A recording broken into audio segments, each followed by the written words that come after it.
One, two.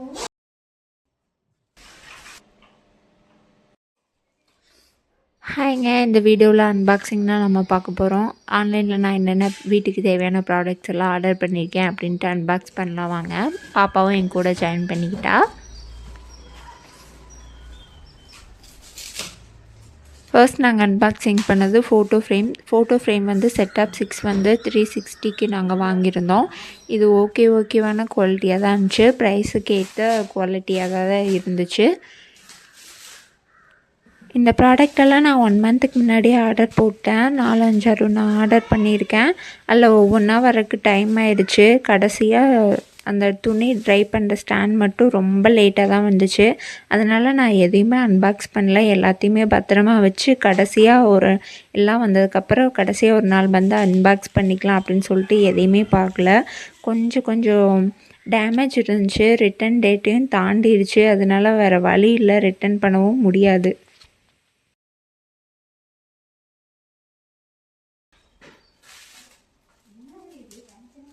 Food rape வாங்கி வச்சிருப்பியல்ல அதுதான்.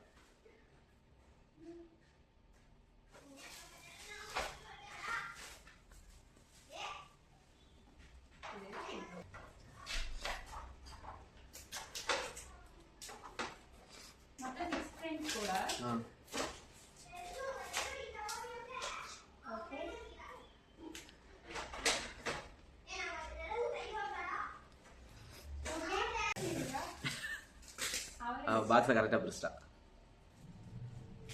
பாக்ஸை எனக்கு திருப்பி வச்சு பிரிச்சிட்டேன். அவள் கரெக்டாக பிரிச்சிட்டா. நெக்ஸ்ட் நாங்கள் அன்பாக்சிங் பண்ணது இந்த பிளாஸ்டிக் ஆர்கனைசர் தான். இதை நான் கிச்சனுக்காக தான் மெயினாக வாங்கினேன். இது மல்டி பர்பஸ்க்கு யூஸ் பண்ணிக்கலாம்னு நினைக்கிறேன். இது நான் மெயின் கிச்சனுக்காக தான் வாங்கியிருந்தேன். இந்த குட்டி ஸ்பைசஸ் ஜார்ஸ் எல்லாம் இதில் வச்சுக்கலாம் அப்படின்னு சொல்லிட்டு நான் வாங்கியிருந்தேன். இப்போதைக்கு அப்படின்னு இதை மட்டும் பிளான் பண்ணியிருக்கேன். மேபி கிச்சனுக்குள்ளே இதை கொண்டு போனால் வேறு ஏதாச்சும் பிளான் சேஞ்ச் ஆகும்னு நினைக்கிறேன். நான் அதையும் வீடியோ உங்களுக்கு நான் போடுறேன்.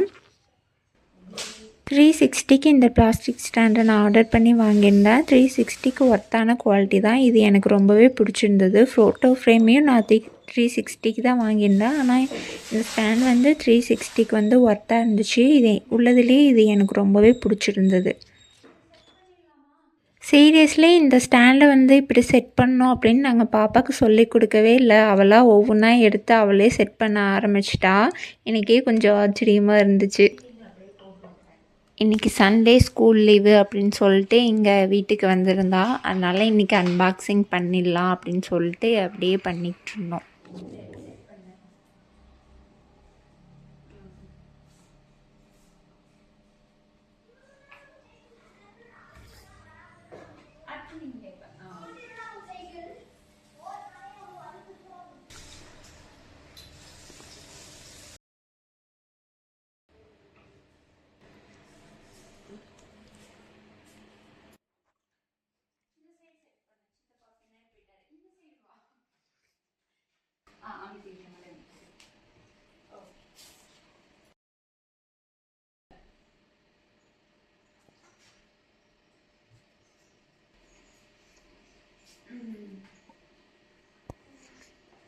தம்ப்நெயில்ரா.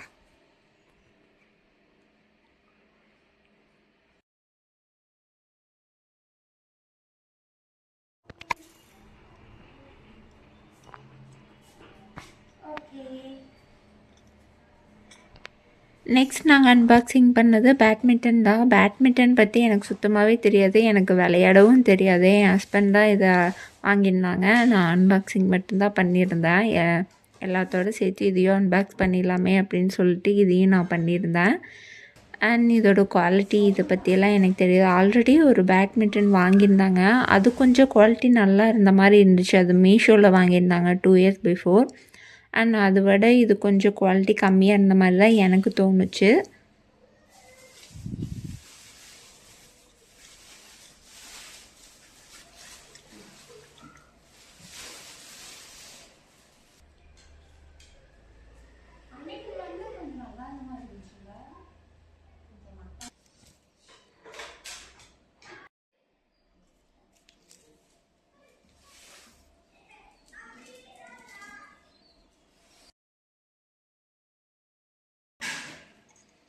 அடுத்து நாங்கள் என்ன அன்பாக்ஸ் பண்ணோம் அப்படின்னு பார்த்தீங்கன்னா அயன் ரேக் தான் நான் அன்பாக்ஸ் பண்ணோம். கிச்சன் கவுண்டர் டாப் மேலே ஆயில் கேன் எல்லாம் வைக்கிறதுக்காக அயன் ரேக் வந்து ஆர்டர் பண்ணியிருந்தோம். நான் வந்து ஆல்ரெடி யூஸ் பண்ணிகிட்ருக்கிறது வந்து பிளாஸ்டிக், ரொம்ப நாளாக வேறு வாங்கலாம் அப்படின்னு சொல்லிட்டு வாங்கியிருந்தேன். ஃபஸ்ட்டு ஒயிட்டு தான் வாங்கலாம் அப்படின்னு சொல்லிட்டு நான் தேடிட்டு இருந்தேன். அப்புறம் சரி ஓகே பிளாக்கே வாங்கிப்போமே அப்படின்னு சொல்லிட்டு பிளாக் வாங்கினோம். இது குவாலிட்டி வந்து சூப்பராகவே இருந்துச்சு.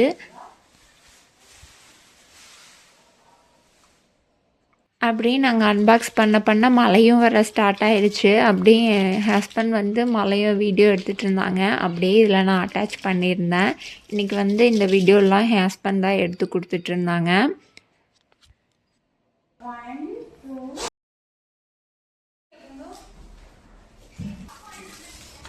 நெக்ஸ்ட் என்னன்னு பார்த்தீங்கன்னா டிஸ்ட்ரைனர் தான் அன்பாக்ஸ் பண்ணிகிட்ருந்தோம்.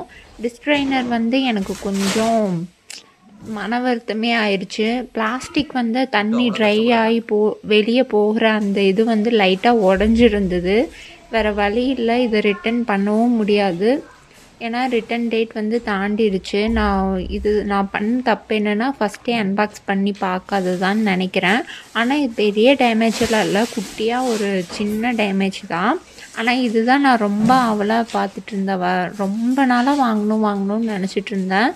இது வர்றக்கே ரொம்ப வெயிட் பண்ணிகிட்டு இருந்தேன். ஆனால் கடைசியில் இது கொஞ்சம் லைட்டாக உடஞ்சிருந்தது அந்த பிளாஸ்டிக். அந்த இது 670க்கு வந்து நாங்கள் இதை வாங்கியிருந்தோம். இது அந்த பிளாஸ்டிக் அந்த குட்டியாக அந்த தண்ணி வந்து வெளியே போகிற அந்த இது மட்டும்தான், குட்டியான ஒரு சின்ன பீஸ் மட்டும்தான் உடஞ்சிருந்தது. இப்போ நான் யூஸ் பண்ணிட்டு தான் இருக்கேன். அது எதுவும் பெரிய ப்ராப்ளமாக எனக்கு தெரியல. இன்னும் யூஸ் பண்ண தான் தெரியும். இப்போ தான் ஃபஸ்ட் டைம் நான் யூஸ் பண்ணியிருக்கேன். பாப்பா கையில் எடுக்கிற அந்த குட்டி பிளாஸ்டிக் அந்த துண்டு தான் உடஞ்சிருந்தது. ட்ரே மட்டும் இன்னும் கொஞ்சம் பெருசாக கொடுத்துருந்தா நல்லாயிருக்கும் அப்படின்னு தோணுச்சு. ஏன்னா ட்ரே ரொம்ப குட்டியாக இருந்துச்சு. பாத்திரம் விளக்கிட்டு அந்த ஓரத்தில் வச்சா தண்ணி கண்டிப்பாக அந்த ட்ரேக்குள்ளே வடிஞ்சு போகாது, வெளியே தான் வரும். 4 கார்னரும் ஈக்குவலாக இல்லை, ஒரு 2 கார்னரில் மட்டும் கொஞ்சம் முன்ன பின்ன இருக்குது. அதை மட்டும் இன்னும் கொஞ்சம் பெருசாக கொடுத்துருந்தாங்கன்னா நல்லா இருந்திருக்குமே அப்படின்னு தோணுச்சு.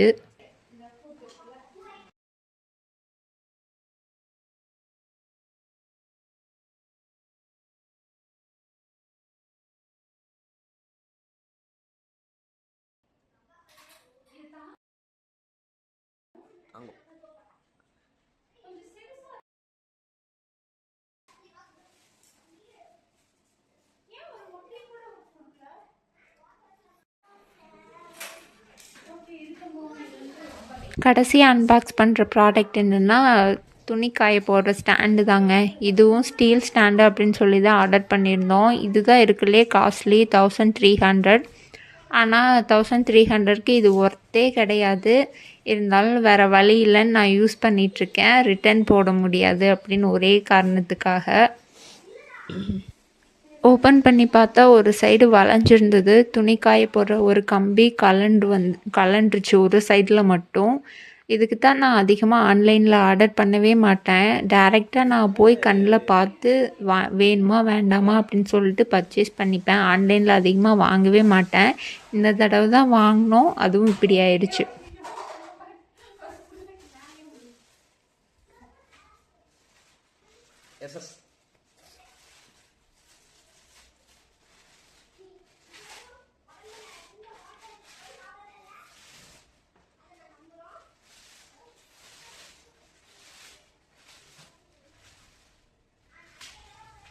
ஃபஸ்ட்டு நான் அந்த பிரிக்கும்போது ஒரு டேமேஜ் தான் அப்படின்னு சொல்லிட்டு நான் நினச்சிட்டு இருந்தேன். ஒரே ஒரு கம்பி விட்டு வந்திருக்கு அப்படின்னு நினச்சிட்டு இருந்தேன். அப்புறம் பார்த்தா ஒரு சைடு பாப்பா நிற்கிற அந்த சைடு வந்து ஒரு சைடுக்கு அப்படியே வளைஞ்சிருந்தது. வளைஞ்சிருந்தால் கூட கொஞ்சம் அட்ஜஸ்ட் பண்ணிக்கலாம். ஒவ்வொரு கம்பியாக விட்டு வந்துடுச்சுன்னா என்ன பண்ணுறது? இப்போ ஒரு கம்பி விட்டு வந்திருக்கு. ப்ராப்பராக வெல்டு வைக்காதனால தான் அப்படின்னு நான் நினைக்கிறேன். கொஞ்சம் ஓரத்தில் மட்டும் வெல்டு வச்சு கொடுத்துருக்காங்க. ப்ராப்பராக வெல்டு வச்சு கொடுத்துருந்தாங்கன்னா இப்படி ஆயிருந்திருக்காது. நீ துணி காய போட ஒவ்வொன்றா கலந்துட்டு வந்துடுச்சுன்னா என்ன பண்ணுறதுன்னு எனக்கு தெரில. தென் நாங்களும் எல்லாத்தையும் அன்பாக்ஸ் பண்ணி முடிச்சாச்சுங்க. ஃபைனலி இதெல்லாம் தான் நாங்கள் வாங்கியிருந்தோம். தென் இந்த வீடியோ உங்களுக்கு பிடிச்சிருக்குன்னு நான் நம்புகிறேன். மறக்காமல் லைக் அண்ட் ஷேர் சப்ஸ்கிரைப் பண்ணிக்கோங்க. அடுத்த வீடியோவில் பார்க்கலாம். பாய்.